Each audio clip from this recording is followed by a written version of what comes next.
Olona miisa zato avy eo amin'ny fokontany Tsimbazaza no etsehany tanora HVM anatanteraka asa tana maro izay aritra 2 andro ho fanadiovana ny faritra manodidina ny fitoerana CIDST sy ny manodidina.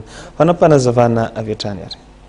Olona avy amin'ny fianakaviana sahirana miisa zato avy etsy amin'ny fokontany Tsimbazaza no nentanina amin'ny alalan'ny fandraisana andraikitra ary niroso tamin'ny asa tana maro ka nanadio ny fitoerana fampiofanana vehivavy etsy Tsimbazaza sy ny manodidina io maraina io. Ny tanora HVM nitopokevitra amin'izao hetsika fanadiovan'izao.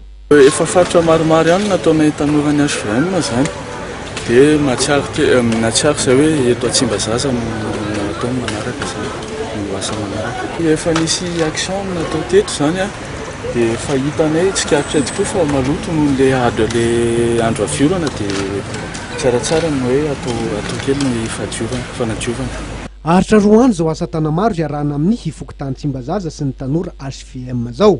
Zaraina 3,000 isan'olona kosa ireo mpandray anjara arak'ilay paikady asa takalo sakafo sady hanampiana azy ireo ihany koa izany vola izany. Fokotany maro eto an-drenivohitra ny mbola natanterahana asa tana maro amin'izao vanim-potoana manorana izao araky ny fandarana asa napetraky ny tanora HVM.